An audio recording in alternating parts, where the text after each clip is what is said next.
Então vamos lá, Tito, capítulo 3, versículos 8 até 15. Fiel é esta palavra. E quero que você fale ousadamente a respeito dessas coisas, para que os que creem em Deus se empenhem na prática de boas obras. Estas coisas são excelentes e proveitosas para todas as pessoas. Evite discussões tolas, genealogias, controvérsias e debates sobre a lei, porque são inúteis e sem valor.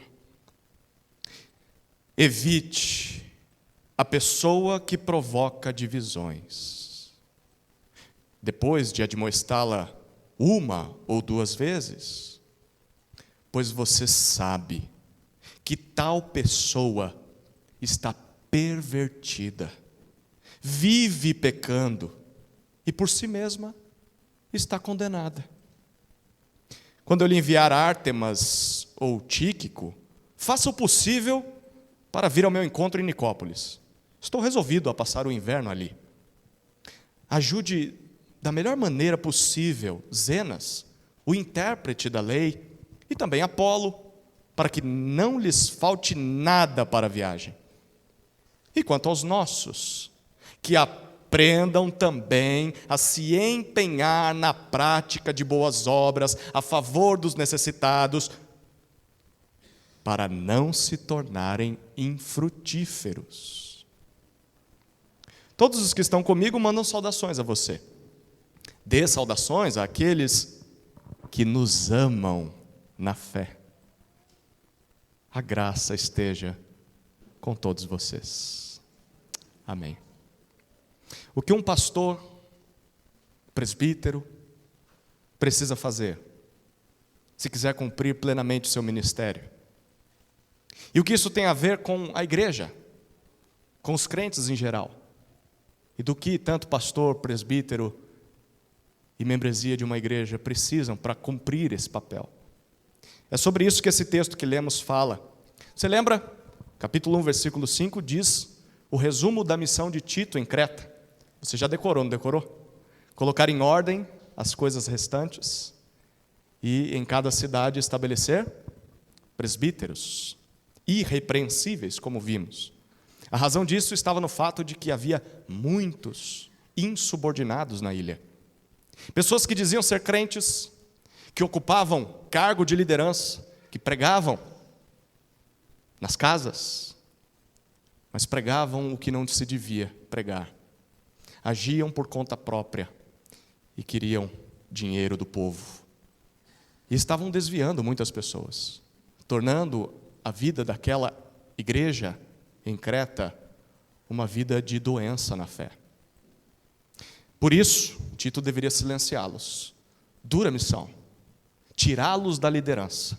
Tira o microfone desses homens. Eles não podem falar. Ao mesmo tempo, Tito deveria levantar novos líderes. Homens que seriam o oposto destes falsos mestres. Homens irrepreensíveis. E enquanto ele faz essas duas coisas, ele deveria ensinar a sã doutrina. Foi isso que vimos no capítulo 2, desde o começo, até o último texto que lemos semana passada, capítulo 3, versículo 7. E o objetivo de ensinar a sã doutrina é para colocar em ordem o que aqueles falsos mestres bagunçaram na ilha de Creta. O que era que precisava ser colocado em ordem? Não era o prédio da igreja, eram as pessoas, a prática dos crentes, começando em seus lares e chegando na comunidade, perante as autoridades romanas que viviam na ilha, perante os descrentes e ímpios, até os piores. Aquela igreja precisava voltar à sã doutrina e à prática da piedade. Lembra que piedade é um viver segundo Deus, uma vida de imitação ao caráter de Deus. Esse era o trabalho de Tito, para tornar aquela igreja saudável na fé. E depois de falar sobre tudo isso, Paulo está pronto para terminar a carta, é uma carta curta, Mas, resumidamente, nesse final da carta, Paulo dá 4 orientações a Tito. 4 coisas importantes que Tito deveria ouvir para cumprir o seu trabalho ali em Creta. Tarefas de um pastor, tarefas de um presbítero e também tarefas da igreja, tarefas dos crentes em Jesus. São 4 tarefas. A primeira tarefa está nos versículos 8 e 9.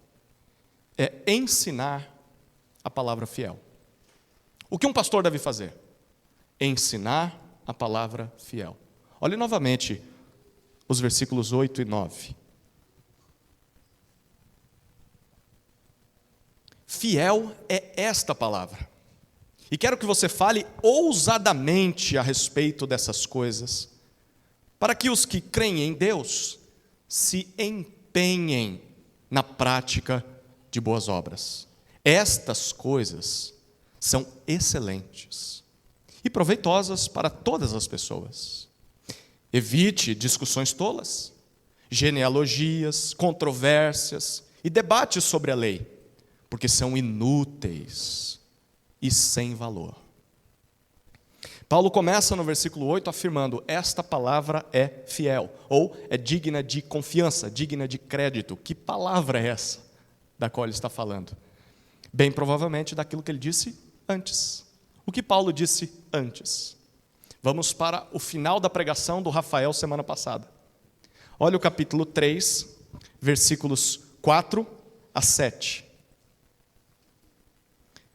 Mas, quando se manifestou a bondade de Deus, nosso Salvador, e o seu amor por todos, Ele nos salvou, não por obras de justiça praticadas por nós, mas segundo a sua misericórdia. Ele nos salvou mediante o lavar regenerador e renovador do Espírito Santo, que Ele derramou sobre nós ricamente, por meio de Jesus Cristo, nosso Salvador, a fim de que, justificados por graça, nos tornemos seus herdeiros, segundo a esperança da vida eterna. Fiel é esta palavra. Esse texto provavelmente era utilizado como fórmula batismal. Uma frase ou um cântico que a igreja cantava, repetia na hora do batismo dos crentes daquela época. Basicamente, ele está dizendo que a bondade ou o amor de Deus se manifestou a nós, pecadores, pessoas que não eram dignas de serem salvas, mas Deus se manifestou bondosamente a nós, ao nos salvar, não por méritos, mas por inteira graça e misericórdia. E Deus fez isso ao nos lavar, nos purificar de uma vez por todas e nos renovar constantemente, dia após dia, através do Espírito Santo, que foi derramado sobre nós, ricamente, abundantemente, como que entrando debaixo de uma cachoeira, ricamente, por meio da fé em Cristo Jesus, nosso Salvador. Fiel é esta palavra. Que palavra é essa? É o Evangelho. Essa palavra digna de crédito, de confiança, é o Evangelho de Jesus Cristo. E o que isso nos ensina, queridos? Nos ensina que nós podemos confiar de que em Jesus Deus nos salvou. Ele fez isso por meio da purificação do Espírito Santo. É verdade. É digna de confiança essa declaração.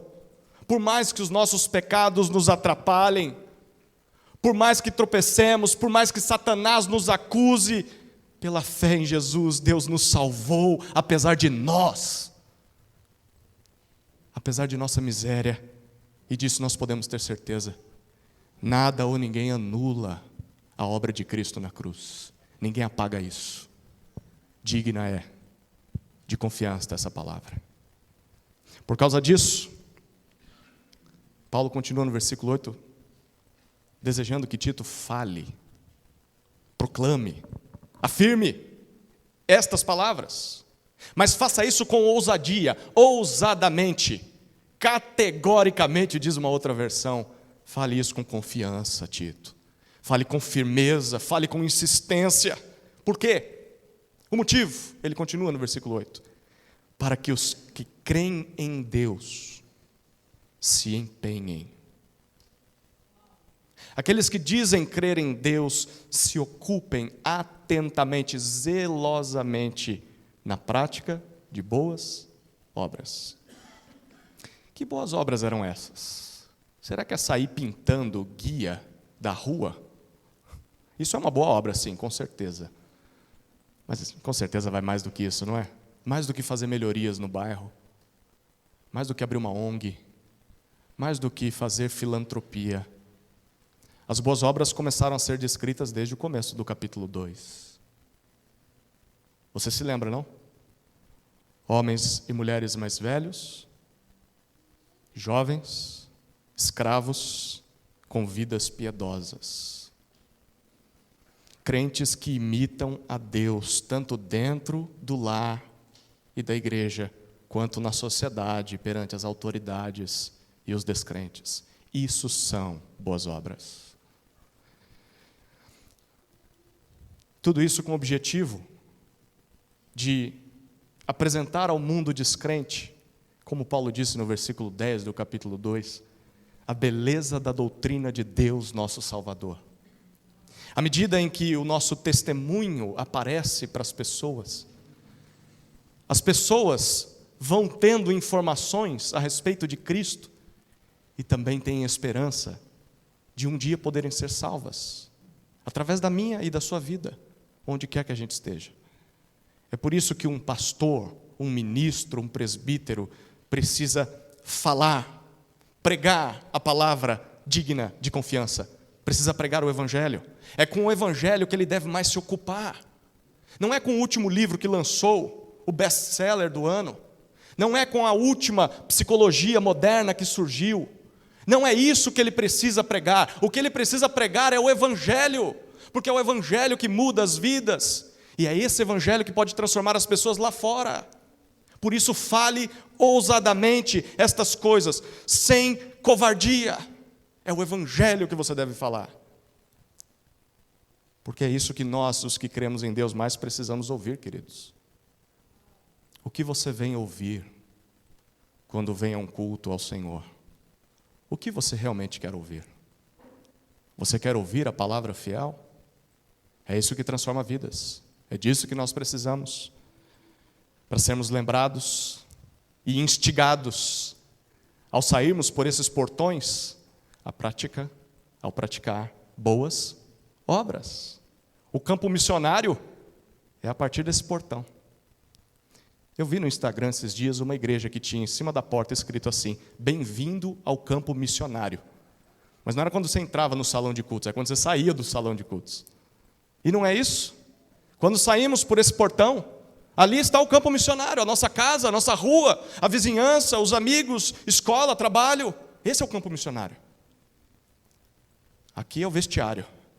Aqui é onde a gente tem as orientações. Mas é lá que o jogo acontece, lá fora. Se a gente não ouvir a palavra fiel, se a gente não ouvir o Evangelho domingo após domingo, a gente acaba se esquecendo dessas coisas. E a gente esfria no nosso testemunho. Nós precisamos de mestres que nos preguem o Evangelho com firmeza, mas também com confiança. Por mais difícil que seja ouvir o Evangelho, a gente precisa ouvir.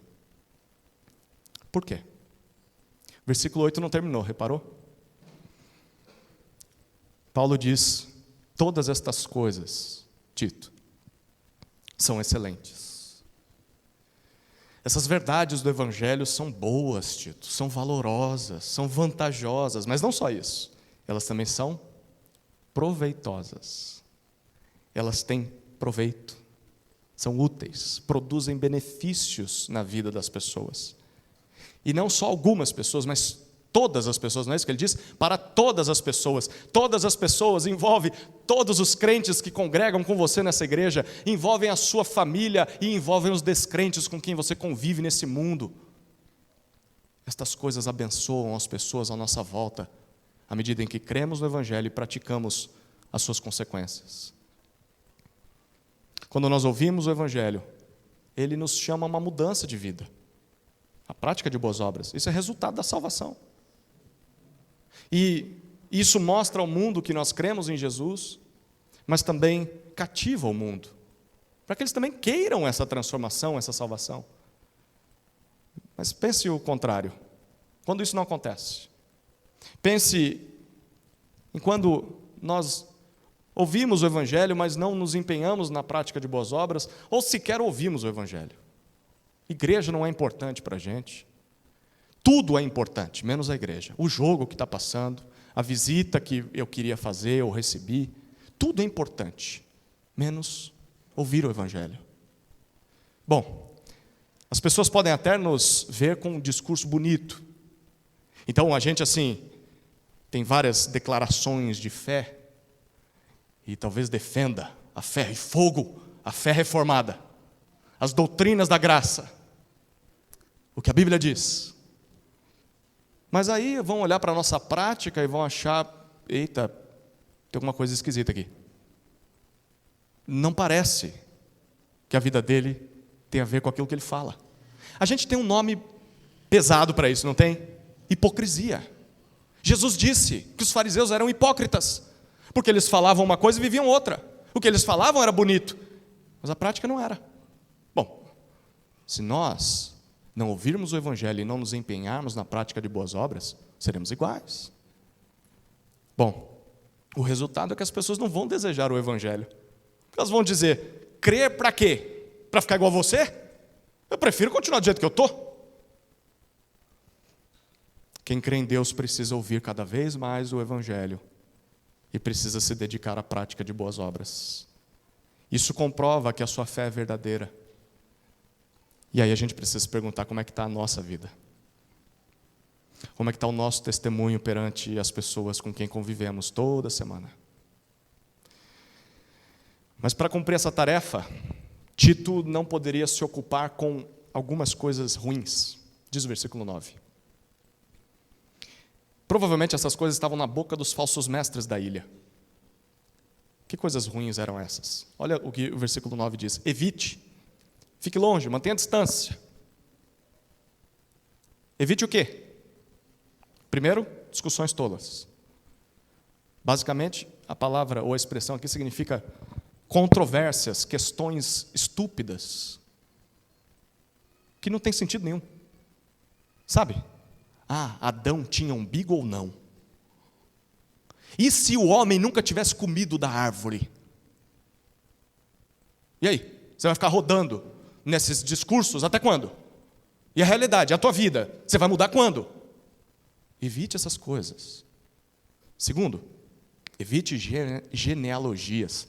Aqueles que não gostam das genealogias na Bíblia falam, uau, graças a Deus. Posso pular quando chegar lá em Crônicas, naquelas listas, já começa a ler Crônicas a partir do capítulo 10, né? Porque do 1 ao 9 é só genealogia. Resposta errada, não é? É lógico que é errada. Porque essas genealogias não eram as da Bíblia. As da Bíblia você tem que ler, tá? Mas eu não aprendo nada com elas. Pelo menos aprende a ter paciência. Porque vai ter que ter muita paciência para terminar as genealogias. Né? Isso você mostra para Deus que você confia na palavra dele. Deus, o Senhor mandou eu ler, então eu leio. Estou entendendo nada, mas eu leio. Quais as genealogias que eles deveriam evitar? Sabe o que acontecia naquela época? É bem possível que fosse isso. Quem pregava essas coisas eram os da circuncisão, judeus. Eles chegavam nas casas e diziam assim, olha, deixa eu te mostrar uma lista de nomes aqui, que é a minha família, tá? Meu nome está aqui embaixo, mas deixa eu te mostrar quem foram os que vieram antes de mim. Aí ele fazia uma linhagem, sabe aqueles desenhos de árvore genealógica, e chegava até Abraão. Eu sou filho de Abraão, assim, direto da família, sangue azul. Por isso você tem que me ouvir. Você já ouviu alguma coisa assim, semelhante na nossa época, não é? Meu pai é pastor. Meu pai fundou essa igreja. Eu sou descendente do missionário tal. Então deixa ele falar.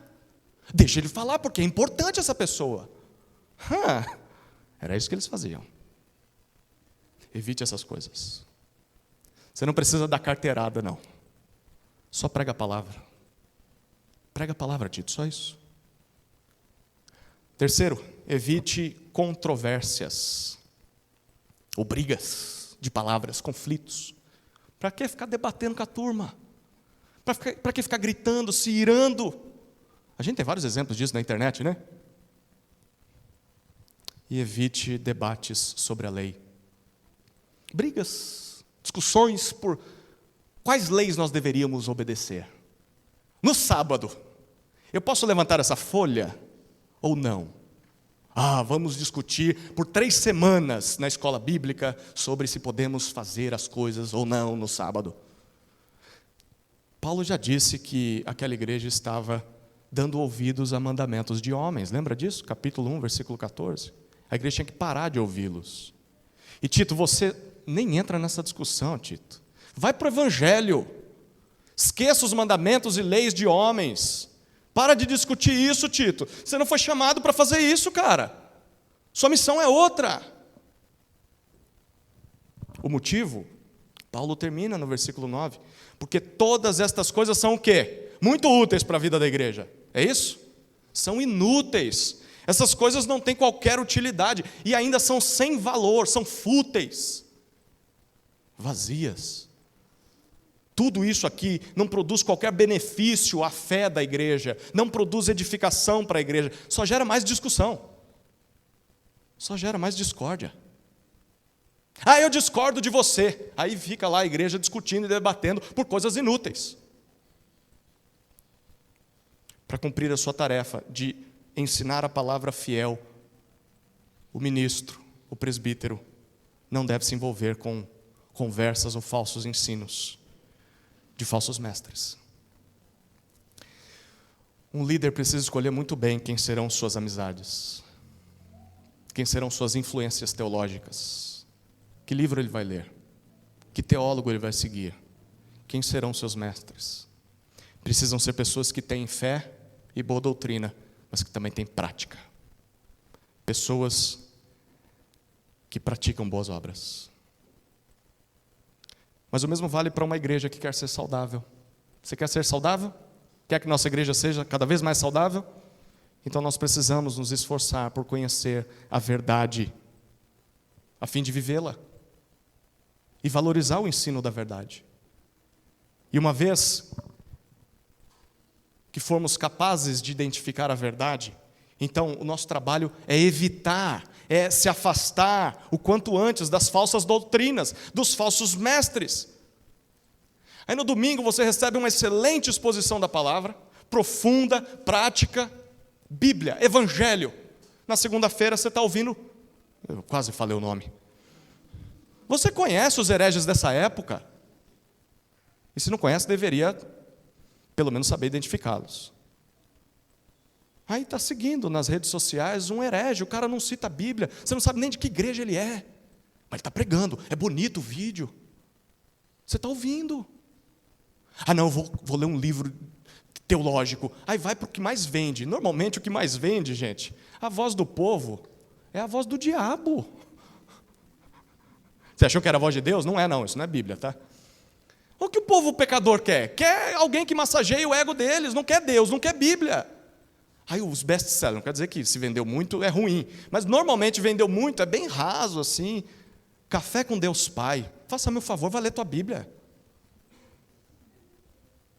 Você está numa igreja que de domingo de manhã a gente tem conteúdo que nem em seminário as pessoas ouvem, te pegando pela mão para te ensinar a ler a Bíblia. Vai ler a Bíblia, é de Bíblia que você precisa.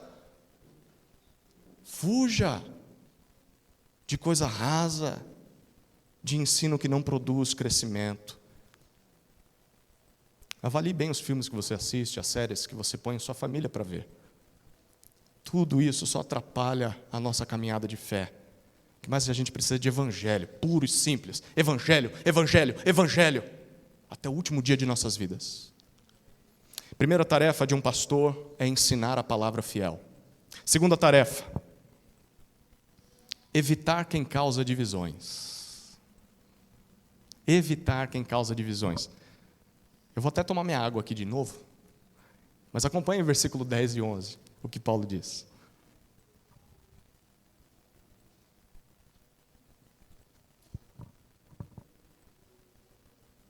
Evite a pessoa que provoca divisões.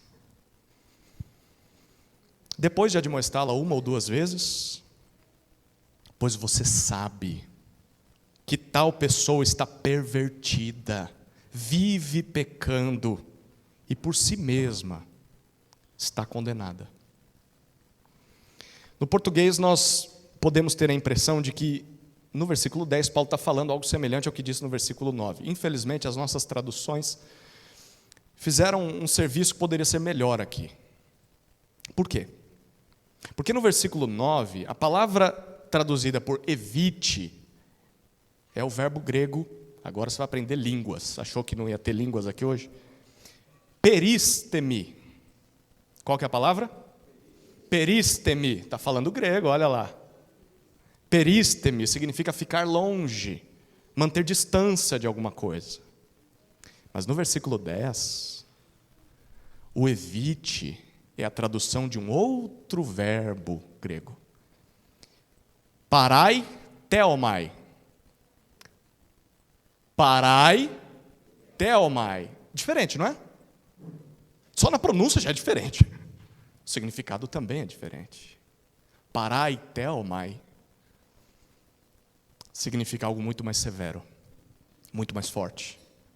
Significa rejeitar, repudiar, desqualificar, virar as costas para alguém, sem permitir defesa, sem permitir justificativas. Pesado, não é? Percebeu a diferença? Muito diferente. A quem Tito deveria tratar dessa maneira? Não é meio assim, sem amor? Observa. A quem deve ele tratar assim? Aquele ou quem? O que diz o texto?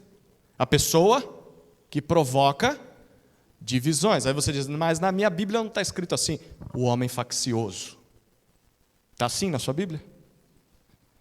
Isso é muito curioso, porque a expressão que é traduzida aqui como aquele que provoca divisões é uma só palavrinha grega. E ela é usada só uma vez em todo o Novo Testamento. Só aqui. E essa palavrinha, você vai identificar uma que vem dela. Airetikon. Airetikon foi a que deu origem à palavra herético. Heresia. Já ouviu falar de heresia? O que é airetikon? Quem é o airetikon? É alguém que escolhe de forma consciente e deliberada se afastar da verdade. Não é que ele foi enganado, não. Ele quis. Ele conhece a palavra fiel, mas ele preferiu dar ouvidos à mentira. Algo contrário ao evangelho. Mas não satisfeito em se desviar da verdade, ele deseja levar outros pelo mesmo caminho,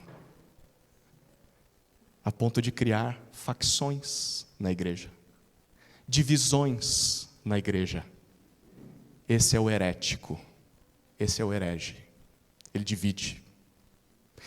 Talvez você conheça alguma igreja que foi dividida por alguém assim. É triste isso, não é? Pela forma com que Paulo escreve aqui, parece que ele estava se referindo a uma pessoa em específico. Que ele coloca no singular, o divisor, o herege. Talvez, pudesse ser o líder dos insubordinados na ilha. Sempre tem um líder, sempre tem alguém. Talvez seja ele a quem Paulo está se referindo no versículo 8 do capítulo 2, quando ele diz que havia um inimigo, um adversário, que poderia falar mal de Paulo, de Tito e de todos os crentes. Por isso Tito deveria ser um exemplo no ensino, para não dar motivo ao adversário de acusá-los. Talvez. Seja lá qual fosse a identidade dessa pessoa, Tito deveria evitá-lo, rejeitá-lo, desqualificá-lo perante todos, tirá-lo da liderança, tirá-lo do ensino e possivelmente excluí-lo da membresia da igreja. É interessante notar que a igreja em Roma também passou por um problema muito semelhante. Rapidamente, volte seus olhos para Romanos, capítulo 16.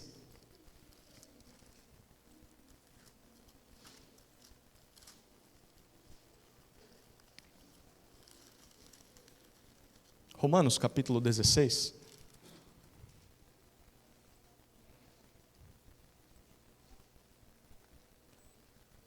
Versículos 17 e 18. Romanos 16, 17 e 18. Olha o que diz. Irmãos, peço que notem bem aqueles que provocam divisões e escândalos em desacordo com a doutrina que vocês aprenderam. Afastem-se deles, porque esses tais não servem a Cristo nosso Senhor, e sim ao seu próprio ventre. Com suaves palavras e lisonjas, enganam o coração das pessoas simples. A igreja romana deveria identificar aqueles que só pensavam em si mesmos e que enganavam os mais simples com um discurso bonito, atraente, mas diferente do Evangelho. E, ao identificá-los, deveria se afastar deles. Todo aquele que divide a igreja, se afaste. A igreja precisa disciplinar essa pessoa. É assim que herege deve ser tratado. Herege não deve ser tratado com carinho, não. Porque o que o herege está fazendo é atacando frontalmente a unidade da igreja de Cristo. Ele está atacando frontalmente aquilo que é mais importante para Cristo, que é a sua noiva. Herege, aquele que é insubmisso, aquele que divide a igreja, precisa ser confrontado e disciplinado. Por mais duro que isso seja, porque a sua influência, a sua presença na comunidade é destrutiva. Se na igreja surgir, ou se já existir, pessoas desse tipo, devem ser retiradas do posto de autoridade e de liderança, pelo bem de toda a igreja, às pressas. Que Deus nos livre de heréticos, queridos. Por isso a necessidade de termos um presbitério irrepreensível, não é? Um presbitério composto de homens de caráter, homens fiéis à palavra, homens que são exemplo de Jesus para nós. Porque assim, quem tem estômago para fazer um negócio desse? Você tem? Se amanhã você tivesse que confrontar um herege, que tem um microfone, que tem autoridade na igreja, como você faria isso? É difícil, não é? Por isso que a igreja precisa de um presbitério. Presbíteros. São eles aqueles que terão conhecimento bíblico suficiente para perceber, isso aqui é heresia. Isso aqui não é Bíblia, não. Mas não só conhecimento, são eles que vão ter a coragem e a ousadia de confrontar o herege. São eles que vão ter força e voz para tirá-lo da sua posição, para discipliná-lo. Imagine, queridos, uma igreja sem presbitério. Ela está vulnerável. Vulnerável a qualquer um que tenha o poder de autoridade na igreja. Ser presbítero não é somente ensinar, aconselhar, liderar. Essa é a parte boa da liderança, viu? É muito gostoso fazer essas coisas. Ser presbítero é também identificar, confrontar e enfrentar falsos mestres. Enfrentar hereges, divisores de igreja. E isso é difícil. Mas é necessário. Faz parte do ofício. Ninguém me contou isso, tá? Quando eu quis o ministério. Eu acho que Deus faz isso de propósito. Assim. Eu quero ajudar vidas, eu quero ajudar a igreja, servir a Jesus, pregar o evangelho. Aí Deus vai nos cativando. Tá bom, vem cá. Vamos lá, vamos aprender teologia, vamos ler a Bíblia. Aí quando você está no ministério, você fala, era isso, Jesus? Era. Agora eu estou com você, vamos lá. Não dá para voltar atrás. Se você tem o desejo de ser líder, saiba que há espinhos. E faz parte do trabalho. E como igreja a gente precisa de gente assim, queridos. Precisa de presbíteros irrepreensíveis. E por isso que a liderança precisa ser irrepreensível. Então a gente deve saber muito bem quem a gente coloca, quem a gente mantém na nossa liderança. Precisa ser alguém que se enquadre, por exemplo, no capítulo 1, versículos 6 a 9. Marido de uma só mulher, tenha filhos crentes, que tem domínio sobre o seu temperamento, sobre as suas emoções, que conheça bem a palavra. Alguém diferente do versículo 10 até 16. Pessoas insubmissas, pessoas que só pensam em si, gananciosas, com ensinos que não prestam para nada. Nós temos de escolher muito bem os nossos líderes. E ao termos líderes qualificados, precisamos confiar neles. De que estão julgando de acordo com a palavra. Porque são irrepreensíveis. Então eu me submeto.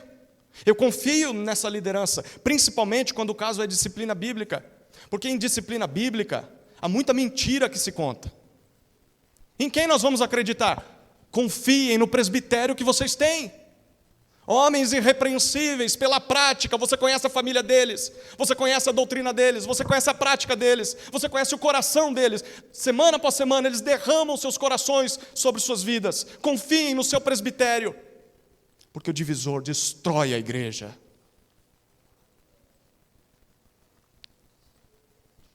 Ao mesmo tempo, nós devemos parar de ouvir e nos submeter a quem não se enquadra nas qualificações de um presbítero irrepreensível. Se qualquer um dos nossos líderes se tornar desqualificado, deve sair da liderança imediatamente e ser tratado biblicamente. Restauração ou exclusão, caso não haja arrependimento. É claro que isso deve ser feito dentro dos parâmetros bíblicos. Volta lá para Tito. Capítulo 3, versículo 10. Volta lá para o versículo 10.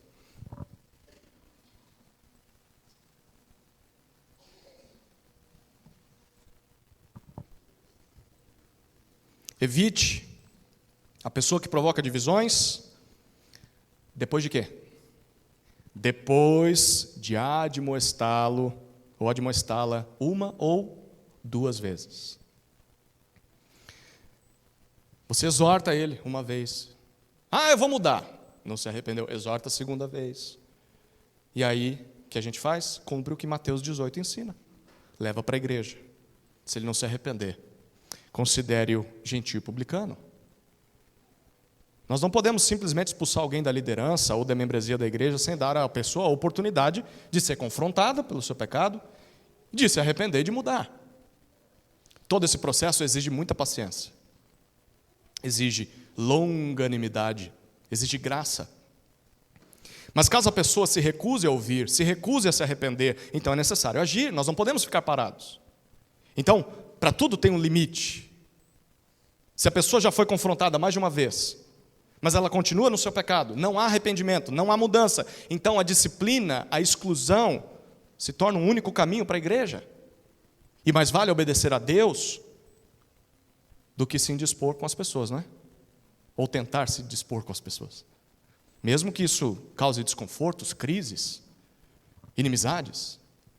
E por que isso deve ser assim? Olha o versículo 11. Pois você sabe, dá para perceber, principalmente de uma ou duas confrontações, você sabe que tal pessoa, primeiro, está pervertida, literalmente, ela foi contaminada por dentro. Ela está corrompida na sua mente. E segundo, tal pessoa vive pecando. Ela peca ativamente, intencionalmente contra a vontade de Deus. E, o versículo 11 finaliza, por causa disso, por si mesma está condenada. Ela demonstra, pelas suas próprias atitudes, que é culpada de seus pecados. Os seus próprios atos a julgam. E os seus próprios atos a condenam. Ela se tornou repreensível pelo que faz. Em outras palavras, queridos, se a vida da pessoa condena e nós não fazemos nada em relação a isso, isso coloca o presbitério e a igreja em papel de culpados. Porque eles deveriam agir como Deus agiria. E Deus já disse o que eles deveriam fazer. Eles são o corpo de Cristo na terra. Então, por mais doloroso e pareça, isso não é amor, pelo contrário, é amor sim. É amor pelo pecador e é amor pela igreja e, acima de tudo, amor por Cristo, por obediência a Cristo. Pessoas hereges, divisoras, pervertidas, que vivem pecando, condenam a si mesmas por seus atos, devem ser evitadas, devem ser desqualificadas, rejeitadas, pois as suas vidas mostram que não amam a Deus. É assim que nós devemos tratá-las então, como alguém que não ama a Deus. Eu não podia passar para o próximo ponto sem perguntar quem você é nessa história toda. E aí? Quem você é? Alguém que faz parte dos que estão aptos a perceber um herege, a disciplinar o pecado, de quem vive no pecado, ou você faz parte daqueles que são facilmente enganados pelos hereges? Ai, mas fulano parece ter razão. Os presbíteros estão dizendo outra coisa, mas nossa, que discurso bonito, ele fala tão bem. Ou talvez você faça parte do grupo daqueles que vivem pecando e precisam ser disciplinados. A segunda tarefa de um pastor é evitar quem causa divisões. Eu falei para vocês, fiquei 3 semanas sem pregar, faltam 2 pontos ainda, e o meu tempo já foi aqui. Você aguenta? Aguentando ou não, eu vou ter que terminar, então. Terceira tarefa de um pastor, versículos 12 e 13, envolver-se com a missão. Envolver-se com a missão. Olha o que dizem os versículos 12 e 13.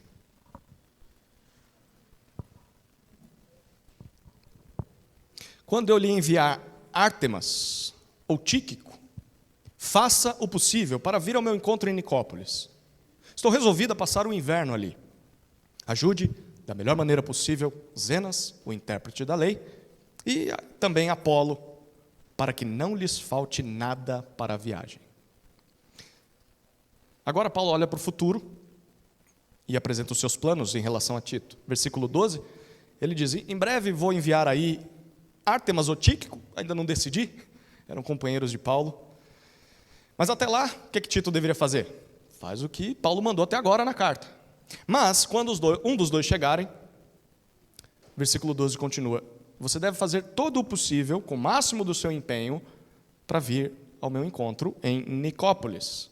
Nicópolis era a região oeste da Grécia, era o último porto que levava à Itália. Paulo provavelmente queria voltar para Roma. É bem possível que, ao escrever Tito, ele já tenha visitado a igreja de Roma e talvez gostaria de voltar para lá. A gente não sabe, mas é possível que isso tenha acontecido. Mas ele diz, eu vou ficar em Nicópolis durante o inverno, decidi passar lá. Na época do inverno, as navegações eram interrompidas, então tinha que ficar em algum lugar, provavelmente traçaria planos com Tito. Qual a sua próxima missão? Vou te explicar o que você deve fazer e tal. A gente não sabe se Paulo conseguiu cumprir os seus planos, porque depois da escrita de Tito, a gente não tem mais nada do apóstolo Paulo, a não ser 2 Timóteo, que foi a sua última carta a ser escrita.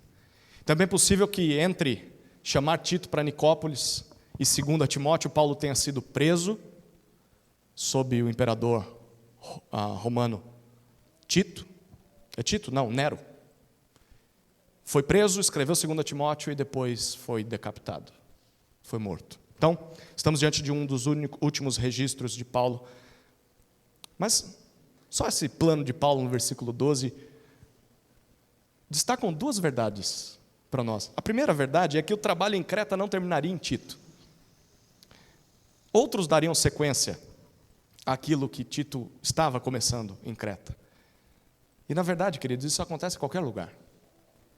Em qualquer igreja, qualquer campo missionário deste mundo e na história. Alguém semeia, alguém chega e evangeliza. Aí vem outro e rega, ensina, pastoreia. E ao longo do tempo, por meio de vários obreiros, Deus dá o crescimento. É com essa perspectiva que a gente deve servir a Jesus e a igreja. Com a perspectiva de que, olha, eu estou trabalhando em terreno que alguém esteve antes. Não posso desprezar isso. Não posso me orgulhar achando que sou eu quem está trazendo a mudança. Sou eu quem está produzindo frutos nessa igreja. Ei, como dizem os jovens, né? Pisa fofo. Chega quietinho, humilde. Calma. Teve gente atrás aí. Gente que evangelizou, gente que semeou, que deu a sua vida por isso. Seja humilde. Não acho que é você que está trazendo a transformação, salvando o mundo. Não? Salvador tem outro nome, não é o seu, não. Ao mesmo tempo, Ao trabalhar e servir na igreja, nós devemos saber que um dia deixaremos todo o fruto do nosso esforço para outros cuidarem. Nós não somos eternos deste lado da história. Nós não vamos ficar para a semente, não é assim que os mais antigos diziam? Pois é. Então, ministros, presbíteros, líderes devem trabalhar preparando o caminho para novos obreiros, para futuros ministros. Ninguém é insubstituível. Ninguém é eterno no ministério. Nós devemos fazer o melhor trabalho possível, sim, mas visando aqueles que virão depois de nós. Pensando a longo prazo. Você tem um pensamento a longo prazo para a sua vida? Para a igreja a qual você serve? Para a sua família? Pensando não só em questão de alguns poucos anos. Não, eu sei que eu vou fazer dentro de 2 anos. Tem que terminar de pagar a prestação daquela televisão que eu comprei. Mas dentro dos próximos 20 anos, você vai continuar investindo seus recursos e sua energia nessas coisas? Ou vai olhar para a próxima geração? Vai investir nos que virão e assumirão as coisas que você está fazendo. Então a gente deve observar, investir, preparar novos líderes desde agora. Já pensando que um dia não estaremos mais aqui. Se você parar para pensar, foi isso que Jesus fez, né? Qual foi o primeiro ato público de Jesus no seu ministério? Ele pregou na sinagoga e depois, ou melhor, antes de pregar na sinagoga, ele já chamou seus substitutos. É claro, a gente não escolheria esses 12, né? Mas ele chamou os 12 ali. E ele trabalhou por 3 anos com eles, dizendo, vou passar para vocês. Nós temos de investir e discipular a nova geração. Dar espaço para eles, treinamento. Ao mesmo tempo, como igreja, nós devemos ter paciência com todo esse processo. E eu sei que é difícil ter paciência. Ninguém nasce pronto, queridos. Todos nós precisamos ser lapidados. E qual é o nosso papel como igreja? É caminhar com esses futuros líderes, amando eles, nos submetendo à sua liderança. Mas ele tem a idade do meu neto. Então você vai só se submeter a gente mais velha do que você? E quando você chegar com 90 anos de idade? Quem vai te liderar? É assim, é processo natural da vida. Se tem presbíteros reconhecendo como um líder, submeta-se. Submeta-se à palavra, submeta-se à liderança. Dê conselhos também, críticas construtivas, né? Meu irmão, você precisa melhorar isso aqui. Ótimo, bênção para a vida do ministro. A gente não pode se apegar apenas a uma figura de liderança, ao pastor, aquele presbítero. Só vou quando é ele que prega, só quero estar no grupo dele, só quero o conselho dele. Isso não é vida de igreja. Se você se pergunta, quem vai pregar hoje? E souber que é outra pessoa que talvez você não goste, eu não vou. Sabe qual é a minha resposta quando alguém pergunta, quem vai pregar hoje? Vai ser pregada a palavra de Deus. Se você ama a Deus e ama a palavra, venha. É isso. Devemos estar prontos a apoiar e nos submeter a outros líderes, porque esse é o processo natural da igreja. Uma segunda verdade aqui é que o trabalho na igreja é uma obra inacabável. Só vai se cumprir quando Jesus voltar.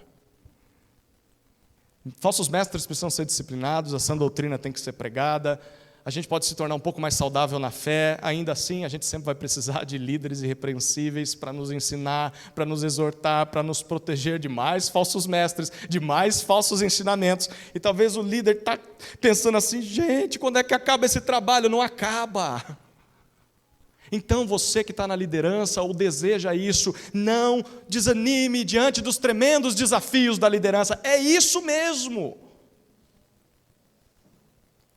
Também a gente não pode achar que, já fiz tudo que a igreja precisava, vou pendurar minha rede, deitar nela e agora que as pessoas venham e me balancem aqui. Não é assim, tem muita coisa para se fazer. A igreja só vai ser perfeita no céu. E até lá tem muito trabalho para fazer e a gente não pode desanimar. Mas ao mesmo tempo a igreja também precisa entender que precisa de líderes irrepreensíveis e isso vai acontecer até a volta de Jesus. Um dia você não vai ter que mais ouvir José Hilário, graças a Deus. Nem eu vou ter que me ouvir. A gente vai ouvir Jesus falando com a gente. Mas até lá a gente precisa de líderes, precisa de gente que nos prega a palavra. Então, se você tem líderes que pregam a palavra para você, homens irrepreensíveis, valorize esses homens, porque eles são sinal de Deus, de que Deus está trabalhando na sua vida. Deus não abandonou a sua igreja, Deus não desistiu da sua igreja. Deus te ama, e Ele tem dado pessoas que preguem a palavra para você. Se submeta, ouça, creia.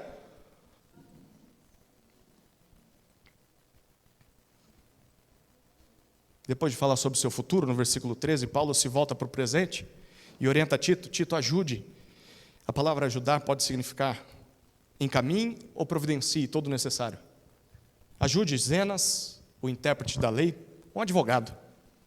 E também ajude Apolo. Você lembra de Apolo, né? Aquele velho companheiro de Paulo, ou melhor, de Priscila e Áquila, né? Mais de Priscila e Áquila do que de Paulo. Ajude-os para que nada lhes falte para a viagem, provavelmente de volta para onde Paulo estava. O que está acontecendo aqui? Provavelmente esses dois homens foram os emissários da carta. Eles vieram de Paulo até Creta, entregaram a carta para Tito e agora precisam voltar para Paulo. Mas vão voltar com que dinheiro? Naquela época não tinha um celular, não tinha Pix. Como é que você faz? Gente, para a gente voltar à viagem, vamos ter que trabalhar 6 meses aqui para juntar dinheiro para comprar uma passagem? O que Tito deveria fazer? Meus irmãos, vamos levantar uma oferta aí. Esses homens precisam voltar para Paulo para continuar a missão. E Paulo diz: ajude-os a voltar, para que tudo esteja do jeito que deve estar. Nada lhes falte. Queridos, é papel do pastor, do presbítero, ser o primeiro a participar da missão de Deus neste mundo. E o presbítero faz isso liderando a igreja a se envolver com missões, a cuidar bem de obreiros do Evangelho. É por isso que presbíteros têm que ser hospitaleiros. Lembra disso? Não podem ser amantes do dinheiro. Eles vão dar um exemplo pessoal de que estão dispostos a abrir sua casa, sua carteira, para abençoar outros ministros do Evangelho. A casa, os recursos de um presbítero sempre devem estar disponíveis para abençoar a vida de quem se entrega ao serviço ao Senhor. Isso é indispensável. Foi dito nas qualificações. Aí você está pensando, é isso mesmo, pastor tem que ser assim. E a igreja? A igreja também tem o papel de olhar para o exemplo do seu presbítero ou presbíteros e participar disso. Não espere que só o seu pastor ou a sua liderança faça esse tipo de coisa. Receba obreiros, oferte para missionários, envie pessoas. Posso contar um segredo para vocês? Prometem que não vão contar para ninguém? Então também não vou contar. Vou contar sim. Sabe as pessoas que mais ofertam para missionários no campo? Sabe quem são? Pode perguntar para qualquer missionário. Todos com quem eu convivi disseram isso. Outros missionários. O missionário sabe o que é passar necessidade. E quando sobra R$10, ao invés de comprar uma esfirra no ponto da esfirra, sabe o que ele faz? Ele manda para outro missionário, porque ele sabe o que é passar necessidade. Isso deveria ser vergonha para nós como igreja. Tudo bem o missionário participar, mas a igreja tem de aprender, e Paulo vai falar daqui a pouco, a olhar para líderes que fazem isso. Eu também preciso ser como esse meu líder. Eu também preciso socorrer pessoas. É meu dever ser sensível à necessidade de outros pastores, de outros missionários, estar pronto a abrir o meu lar, estar pronto a abrir minha carteira para abençoar essas pessoas, para encaminhar essas pessoas em suas missões. E a pergunta é: você tem feito isso? A sua agenda contempla espaço para receber missionários, para orar por pessoas? O seu salário contempla um espaço para abençoar vidas? Ou o seu dinheiro é só para você e sua família, ponto final, missionário que se vire? Quão mesquinha é essa visão e quão errada ela é. Terceira tarefa de um pastor: envolver-se com a missão. A última e quarta, versículos 14 e 15, exemplificar boas obras. Exemplificar as boas obras. Olhem os versículos 14 e 15.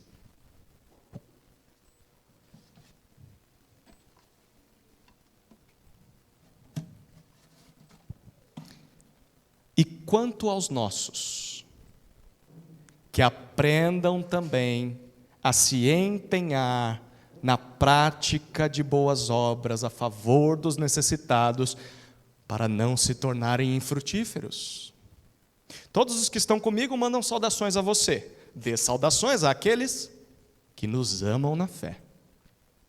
A graça esteja com todos vocês. Antes de finalizar sua carta, Paulo se lembra de algo que precisa reforçar mais uma vez para aquela igreja, ou para aquelas igrejas. Versículo 14, ele fala sobre a prática das boas obras. Você se lembra quantas vezes essa ideia de obras apareceu nessa pequena carta? Vou lembrar você. Capítulo 1, versículo 16, Paulo disse que os falsos mestres em Creta eram reprovados ou desqualificados para qualquer boa obra. Eles não prestavam para isso.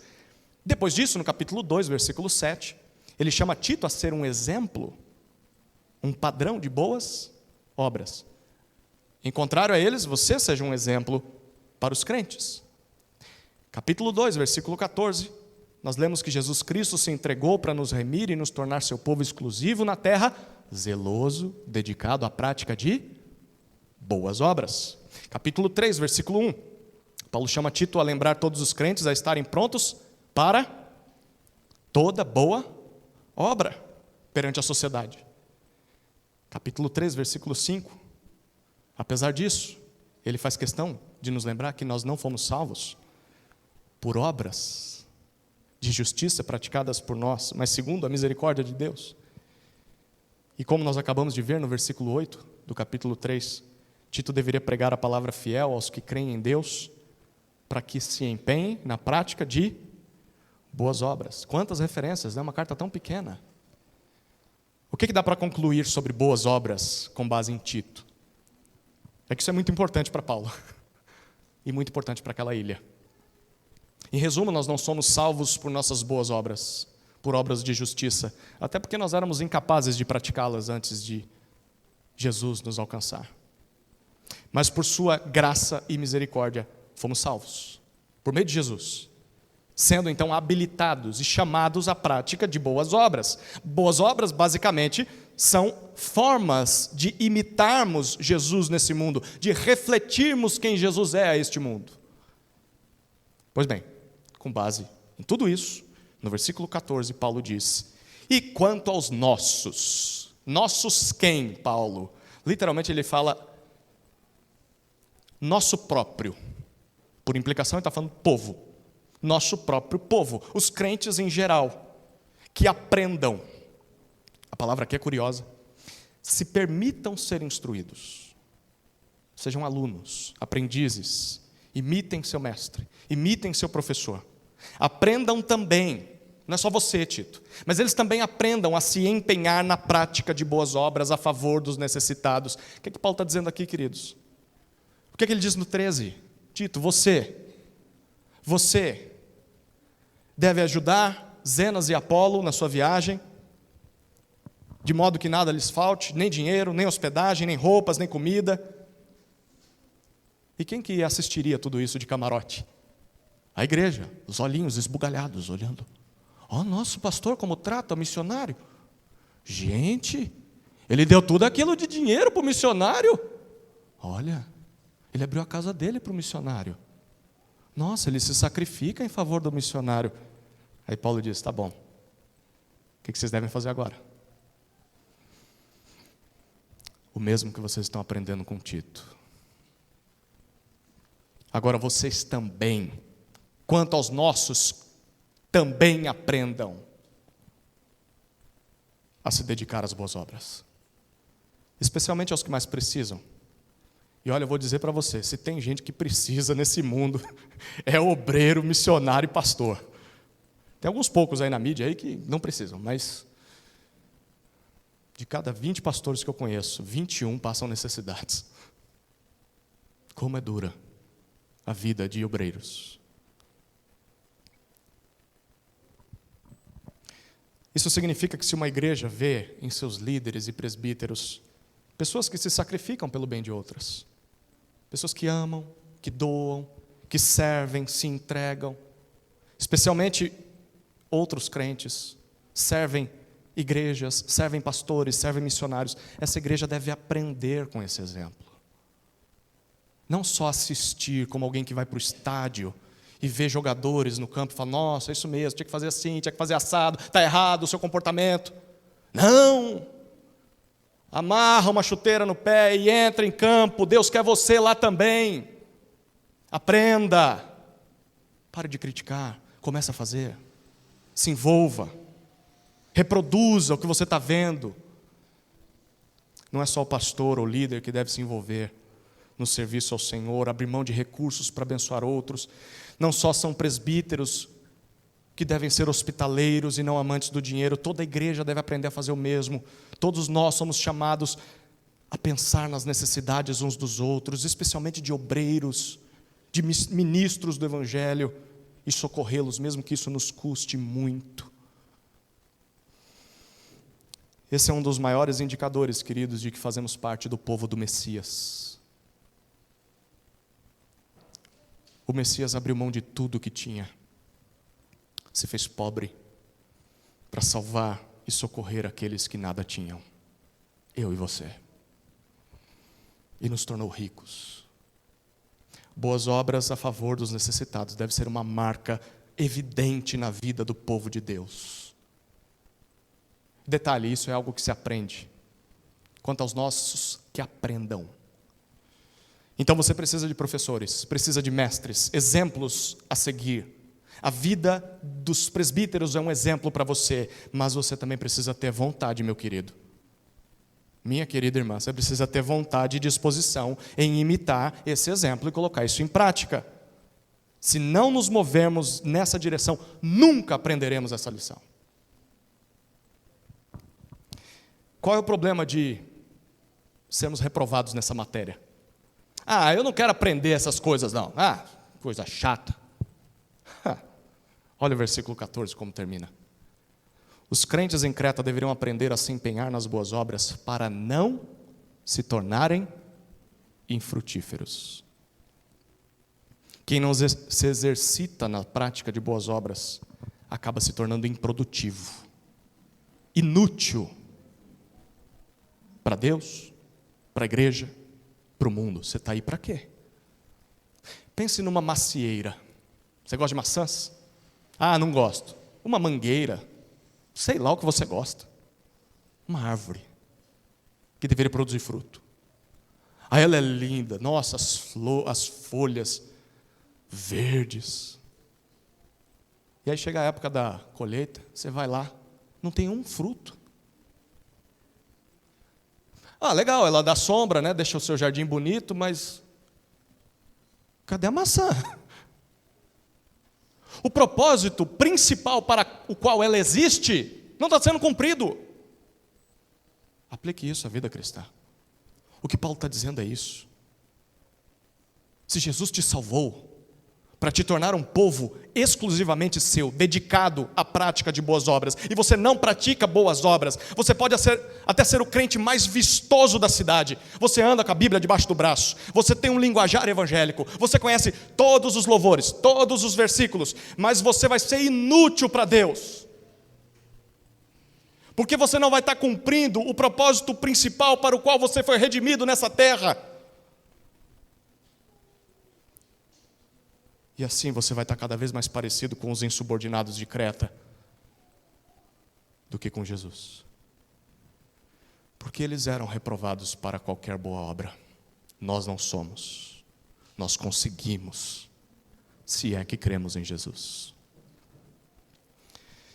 Queridos, que nossas vidas e igrejas sejam marcadas não pela improdutividade de frutos, mas pelo empenho vigoroso, zeloso da prática de boas obras a todos aqueles que precisam, a começar por aqueles que estão do nosso lado, seus irmãos na fé, seus familiares, seus vizinhos, seus parentes, seus amigos, seus colegas de trabalho, de estudos.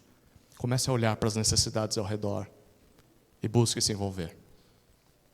Enfim, Paulo encerra a carta, versículo 15, mandando saudações a Tito. Todo mundo que estava com ele manda saudações. Mande também saudações, mas olha o detalhe, a todos aqueles que nos amam na fé. Não aos insubordinados, tá? Esse você não precisa dar abraço, não. Não aos divisores da igreja. Apenas àqueles que, por causa de Jesus, nos amam. Como irmãos e como líderes, cooperadores no reino de Deus. É com esses que nós somos chamados a ter comunhão. Por fim, Tito dedica aquilo que acredita, Paulo dedica a Tito e à igreja como um todo, aquilo que ele acredita ser mais necessário, tanto para Tito cumprir seu papel, quanto para a igreja. O que ele diz? A graça esteja com todos vocês. Quais são as tarefas de todo pastor? Ensinar a palavra fiel, evitar quem causa divisões, envolver-se com a missão e exemplificar as boas obras. O que isso tem a ver conosco como igreja? Bom, nós devemos ouvir essas pessoas e nos submeter à sua liderança e seguirmos o seu exemplo, como bons alunos, bons aprendizes de Jesus. E do que nós mais precisamos para cumprir tudo isso? Da graça de Deus. Da graça de Deus, meus queridos. No final das contas, é da graça que nós mais precisamos para servir ao Senhor com fidelidade. E você quer a melhor notícia de todas? É que a graça de Deus está disponível a nós todos os dias, em todos os momentos. E se você reparou, Paulo, em todos os capítulos dessa carta, falou sobre a graça de Deus. Lá no capítulo 1, versículo 4, ele diz para Tito que a graça, a paz da parte de Deus, Pai, de Cristo Jesus, nosso Salvador, estejam com você. Um pouco mais à frente, no capítulo 2, versículo 11, Paulo disse, porque a graça de Deus se manifestou trazendo salvação a todos. Ela nos ensina a vivermos nesse mundo de forma justa, sensata e piedosa, renegadas as impiedades e paixões mundanas, aguardando a bendita manifestação do nosso grande Deus e Salvador, Jesus Cristo. Um pouco mais à frente, capítulo 3, versículo 7, Paulo disse que fomos justificados por graça e nos tornamos herdeiros segundo a esperança da vida eterna. E agora Paulo termina a carta dizendo a graça. Essa graça que eu acabei de falar esteja com todos vocês. Portanto, se para cumprirmos o nosso chamado nessa terra como crentes, como igreja, nós precisamos da graça de Deus, em Cristo nós a encontramos. Sempre disponível, sempre pronta a nos salvar, se você não é salvo ainda. Sempre pronta a nos ensinar e educar, sempre pronta a nos capacitar a sermos mais parecidos com Jesus na prática zelosa de boas obras. A gente tem tudo do que precisa. A pergunta é, o que você está fazendo com tudo isso? Que essa mesma graça esteja com todos nós, queridos, em nome de Jesus. Amém. Oremos. Amado Deus, nós sentimos muito por sabermos que na Tua igreja, ao longo dos anos, dos séculos, dos milênios,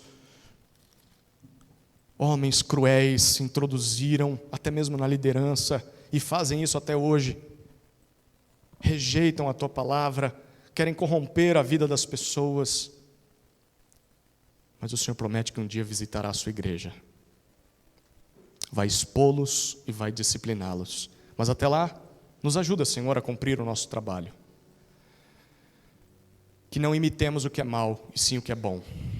Porque quem pratica o bem procede de Ti. Quem pratica o mal jamais viu a Ti. Que as nossas obras deem testemunho, Senhor, de que somos Teus. Que a paz esteja conosco.